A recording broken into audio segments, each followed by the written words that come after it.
السلام علیکم کلاس 7 اور 8، امید ہے آپ سب خیریت سے ہوں گے بچے۔ آج کا جو ہمارا کام ہے وہ ہم نے کرنا ہے اس اردو بے میں۔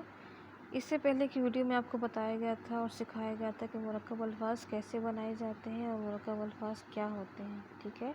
آج کی ویڈیو میں آپ کو بتایا جائے گا کہ ہم نے اس میں مزید کیا پڑھنا ہے۔ آج ہم نے اس میں مرکب کی اقسام پڑھنی ہے بچے۔ مرکب کی اقسام تو ویسے بہت ساری ہیں، لیکن ہم نے جو پڑھنی ہے ان میں سے ہم 1 بائی 1 پڑھتے جائیں گے۔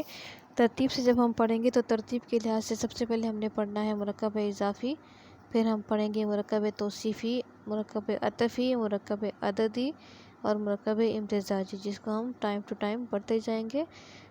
اس کے علاوہ بھی بہت سے اقسام ہیں جن کو ہم وقت کے ساتھ ساتھ پڑھیں گے، لیکن آج ہم نے سب سے پہلے شروع کرنا ہے وہ پہلا ٹاپک ہے ہمارا مرکب اضافی۔ آئیں جان لیتے ہیں مرکب اضافی کیا ہوتے ہیں۔ مرکب اضافی ایسے مرکبات کو کہا جاتا ہے جن میں ایک اسم کا تعلق دوسرے اسم سے یا اس کی نسبت یا تعلق جو ہے وہ دوسرے اسم سے ظاہر کی جائے۔ ایسے مرکبات جن میں ایک اسم کا تعلق یا نسبت دوسرے اسم سے ظاہر کیا جائے اسے مرکب اضافی کہتے ہیں۔ ہم ایک اسم کو دوسرے اسم سے جب جوڑتے ہیں، اس کا تعلق یا رشتہ ظاہر کرتے ہیں، تو ایسے مرکبات ہمارے پاس مرکب اضافی کہلاتے ہیں، ٹھیک ہے بچے۔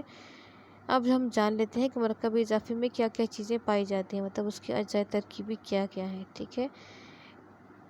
سب سے پہلے تو ہمیں مرکب الفاظ جو ہیں ان میں ہم نے ایسے اسم جن کی نسبت یا تعلق دوسرے اسم سے ظاہر کی جاتی ہے اس کو مضاف کہا جاتا ہے، مطلب وہ اسم جس کا تعلق ہم ظاہر کر رہے ہیں وہ اسم مضاف کہلائے گا، جبکہ جس اسم سے ہم تعلق ظاہر کرتے ہیں وہ کہلائے گا مضاف الیہ۔ وہ اسم جن سے تعلق کی نسبت ظاہر کی جائے وہ مضاف الیہ کہلاتے ہیں، اور وہ اسم جن کا تعلق ظاہر کیا جاتا ہے وہ مضاف کہلاتے ہیں۔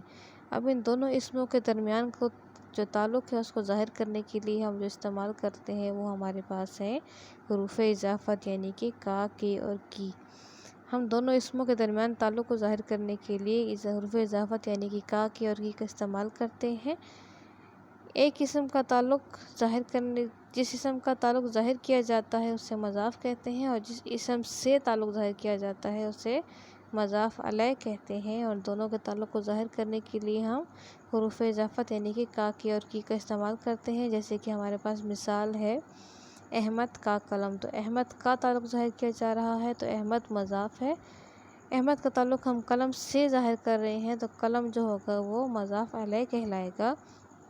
اب ان دونوں کا تعلق ظاہر کرنے کے لیے ہم نے حرف اضافت کا استعمال کیا ہے، تو احمد کا قلم جو ہمارے پاس ہے مرکب اضافی ہے، جس میں ہم نے احمد کا تعلق قلم سے ظاہر کیا ہے، تو ہمارے پاس یہ جملہ جو ہے وہ مرکب اضافی بن گیا ہے، ٹھیک ہے۔ اب ہم جان لیتے ہیں کہ مرکب اضافی بنانے کے طریقے کیا ہیں۔ مرکب اضافی ہم 2 طرح سے بنا سکتے ہیں، ایک ہمارے پاس ہے اردو قاعدہ اور دوسرا ہے ہمارے پاس فارسی قاعدہ۔ اردو قاعدے میں ہم مرکب اضافی بنانے کے لیے حروف اضافت یعنی کہ کا، کے اور کی کا استعمال کرتے ہیں۔ اس کا پہلا اسم، جیسے کہ میں نے ابھی آپ کو بتایا احمد کا قلم، تو پہلا اسم یعنی کہ جو احمد تھا وہ ہمارے پاس مضاف تھا، دوسرا اسم یعنی کہ قلم جو تھا وہ ہمارے پاس مضاف الیہ تھا، اور ان دونوں کا تعلق ظاہر کرنے کے لیے ہم نے حرف اضافت کا استعمال کیا تھا۔ اسی طرح سے ہمارے پاس دوسری مثال ہے سائرہ کی گڑیا، تو سائرہ کا تعلق ہم ظاہر کر رہے ہیں تو سائرہ ہمارے پاس مضاف ہے، اور سائرہ کا تعلق ہم گڑیا سے ظاہر کر رہے ہیں تو گڑیا ہمارے پاس مضاف الیہ ہوگی، اور ہم نے اس میں حرف اضافت کی کا استعمال کیا ہے تو کی ہمارے پاس حرف اضافت ہو جائے گا، ٹھیک ہے۔ اردو قاعدے میں ہم جو ہے تو صاف الفاظ میں حرف اضافت کا استعمال کرتے ہیں تو ہمیں وہ صاف نظر آتا ہے کہ یہ اردو قاعدے کے بنائے ہوئے مرکب اضافی ہیں، ٹھیک ہے۔ اس طرح سے بہت سی ایگزامپل ہو سکتی ہیں، جیسے کہ ہم کہہ سکتے ہیں احمد کا بستہ، سائرہ کے جوتے، ٹھیک ہے۔ اس طرح سے اور بھی بہت سی مثالیں ہم لے سکتے ہیں۔ اب ہم جان لیتے ہیں کہ دوسرا قاعدہ کیسے ہے، ہم دوسرے طریقے سے مرکب اضافی کیسے بنا سکتے ہیں۔ تو ہمارے پاس مرکب اضافی بنانے کا جو دوسرا طریقہ ہے وہ ہے فارسی قاعدہ۔